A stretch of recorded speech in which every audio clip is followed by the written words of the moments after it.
I haven't eaten for a long time, so I just... My 7-year-old grandson stole a 10-cent gum from the candy shop I run. Hearing the unbelievable reason for his actions, I was so shocked that I froze. I'm sorry.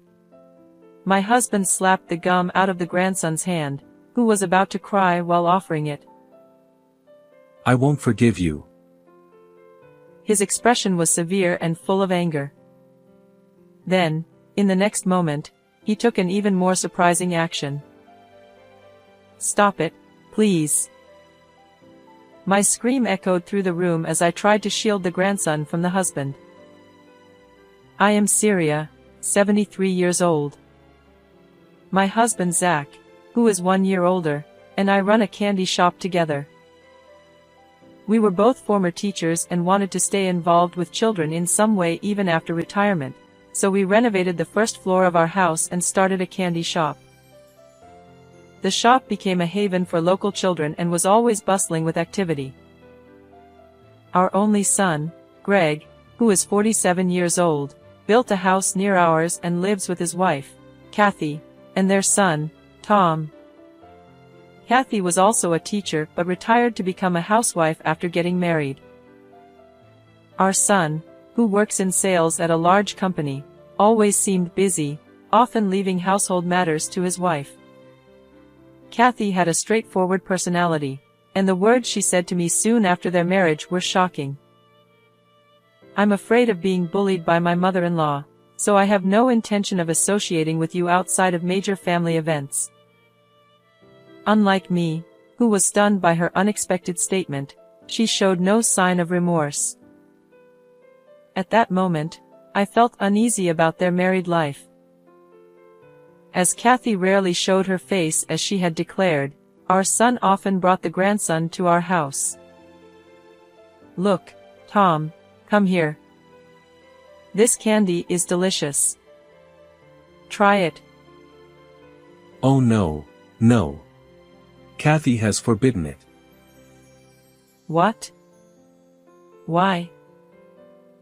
She said candy is bad for the body and never to let Tom eat it. This happened when our grandson reached the age to enjoy candy. Even though I thought it would be good for him, I was unexpectedly refused. She seemed to manage the grandson's life and education with strict control. Knowing her serious and inflexible nature, I couldn't say anything.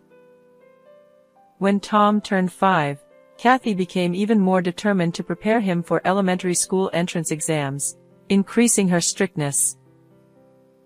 I don't think it's necessary to force him to take the exam, but if I say anything, it comes back 100-fold. Greg couldn't stand up to his wife and was completely under her thumb. I worry about Tom being so tightly controlled at such a young age. Despite my worries, our grandson was always cheerful and excited about the candy in our shop when he visited. Although our son initially hesitated to give him candy, he eventually started sneaking it to him. He seemed to think that a little enjoyment wouldn't hurt. I love this 10-cent gum. I want to eat 100 of them. You really love that, don't you? Actually, I loved it when I was a kid too. Greg began teaching his son how to make bubble gum, and they looked so happy together. If Tom is this happy, it was worth continuing the candy shop. Warm moments flowed that day. However, a few days later, Kathy stormed into our house with a furious expression. What have you done? You let Tom eat candy without my permission? She ranted as if a fuse had been lit. I manage everything Tom eats. I can't believe you let him eat such unhealthy stuff. Kathy, calm down. I apologize for giving him candy without telling you, but the candy here isn't unhealthy. Despite my words, she was too agitated to listen. Why would former teachers lower themselves to run a tiny candy shop? Don't you feel embarrassed? My husband's face darkened upon hearing her words. Wait a minute. Are you insulting us for running a candy shop? Despite Zach's angry glare, she acted as if nothing was wrong. Selling items worth only a few cents for a meager profit. It's just a hobby for the elderly. She sneered, completely looking down on us. The shop is about making children smile, not profit. Though anger bubbled inside me, I held it back for Greg and Tom's sake. Tom didn't get into his first choice school for the elementary entrance exam, but he got into the second choice. Grandpa, Grandma, I passed. Congratulations, Tom. You worked so hard. While we were happy, Kathy looked displeased. Greg continued to bring the grandson over occasionally, but he was transferred for work and decided to move alone, considering Tom's schooling. After that, Kathy never came to our house, and we couldn't see our grandson anymore. I'm worried about Tom being alone with strict Kathy. Greg's new job was far away and kept him busy, making it hard for him to visit, increasing my worries. As summer vacation began and the shop filled with children, my husband and I worried about Tom. I wonder if he's okay. Greg said there's nothing to worry about. Even though Zach said that, my anxiety remained. One day, around lunchtime, the shop was empty, so I asked my husband to mind the store while I prepared lunch inside. Suddenly, I heard my husband's sharp voice from the shop. Tom, what did you do? Hearing our grandson's name, I rushed to the shop. There, I found Tom looking down, about to cry, and Zach staring at him sternly. What happened? Without answering, my husband stared at our grandson. Tell us what you did. With a furrowed brow, Zach raised his voice, causing Tom to flinch. Shaking, he slowly opened his tightly clenched hand to reveal his favorite 10-cent gum. I haven't eaten for a long time, and I was so hungry. Tom, pale and small, wouldn't meet our eyes. Incredibly, our grandson had tried to steal gum. The shock left me paralyzed. I don't believe you would do such a thing without reason. Can you tell us what happened? Hearing my words, tears welled up in his eyes, and he began to cry. I gently patted his back to calm him. Then, he revealed something even more shocking. Mom always makes me do 4th grade problems, but I'm only in 1st grade, so I can't. When I can't, she gets mad and won't let me eat. That's terrible. You can't solve problems for older kids. How can you eat then? He survived by eating school lunches, but with summer vacation, he hadn't eaten in 4 days. Mom always tells me to study and leaves. So I go to the park and drink lots of water to feel full. Unbelievably, Kathy locked the fridge to prevent him from getting food. Even worse, it seemed she turned off the water main, as there was no water available. In this heat, that's dangerous. Hearing this, my anger towards Kathy intensified. Grandpa, I'm sorry for stealing. After finishing his story, Tom tried to return the gum. I won't forgive this. Zach, with bloodshot eyes and a red face, slapped the gum from Tom's hand. Then he raised his hand towards Tom's head. Stop! To protect Tom, I instinctively raised my voice. I thought he would harm our grandson, but he didn't. First, let's have a good meal. You can have the gum afterward.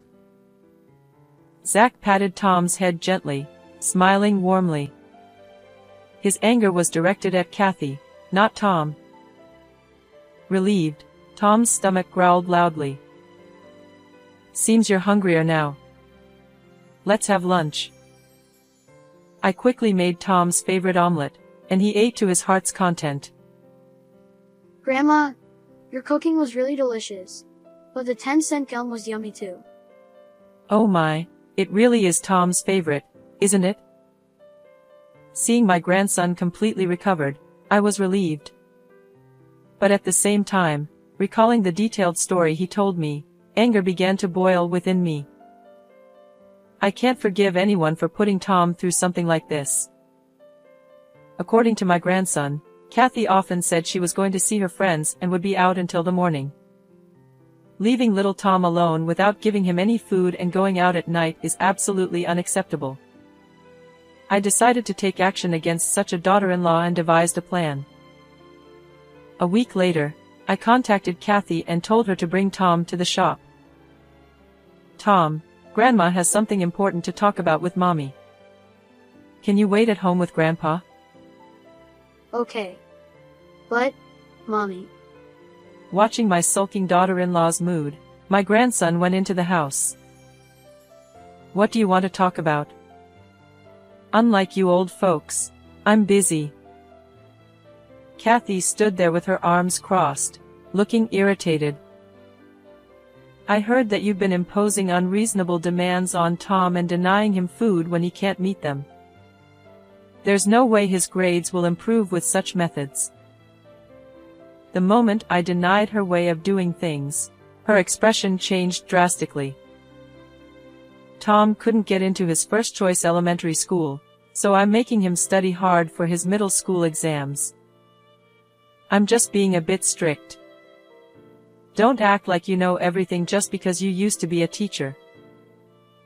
Her face was frightening, with veins popping out on her temples as she glared sharply at me. And I'm making sure he eats properly. Tom's lying. A bit strict? You're going way too far. Holding back my urge to shout, I thrust my phone in front of her. On it, Kathy was seen scolding Tom for not solving problems, laughing that he wouldn't get any food, and locking the fridge before going out. What is this? Kathy was momentarily stunned but then started yelling back in anger. How dare you install hidden cameras in my house?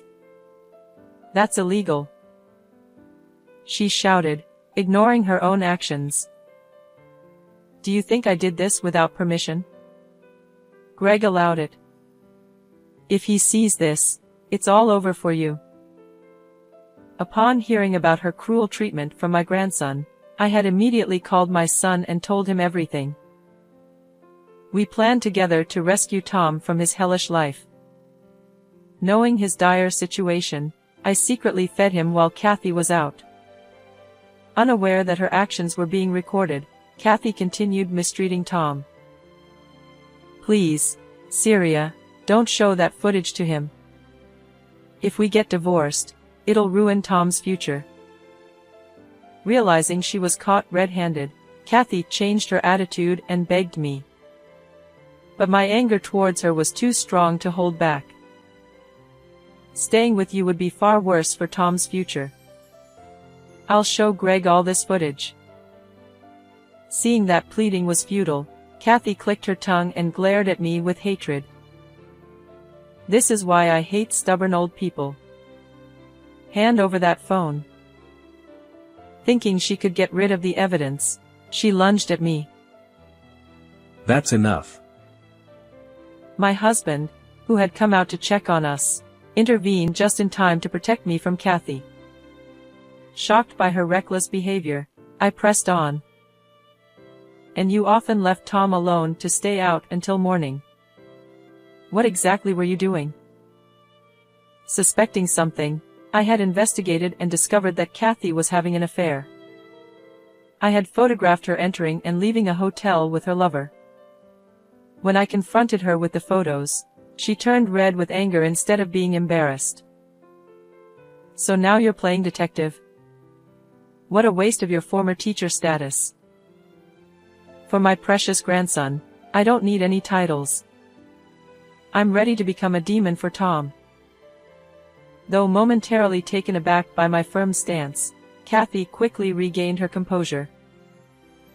I planned to stay married until Tom's school fees were paid, but now that I've been found out, there's no point. Showing no remorse, Kathy smirked at me. Anyway, I was going to divorce Greg and be with him eventually. It was time to bring her down to earth. Unfortunately, your plan won't work. Your lover is married too. What? No way. He told me he was single. I had found out her lover was married and had lied to her about being single. I've told him everything. He begged me to keep it a secret from his family and said he'd break up with you. That's a lie. He wouldn't leave me. Kathy was in shock and disbelief. Wake up. You've been deceived. If I lose him, how will I go on? Kathy collapsed to her knees, stunned. I delivered the final blow. Greg is going to take Tom and divorce you. You'll have to live with the consequences alone. Wait a minute. Are you talking about alimony and money? I can't do that. I've been a housewife too long to go back to teaching. Despairing at my words, she fell to the floor, sobbing. Seeing her like that, I felt no sympathy. How can someone who couldn't even take care of their own child have been a teacher? Aren't you ashamed? Hearing my words, Kathy cried even harder. Later, my son and his wife officially divorced. Kathy was ordered to pay $30,000 in alimony and $300 a month in child support. Her affair cost her another $20,000 in compensation, and her lover's family found out, leading to another $20,000 in compensation from her. Burdened by debt, Kathy now works day and night and lives a life of hardship. Meanwhile, with Greg and Tom back home, my days have become busier. Welcome. Free and full of energy again, my grandson loves helping out at the shop. I look forward to continuing to protect our shop and living happily with my family. How was this story? Don't forget to subscribe to our channel. See you in the next video.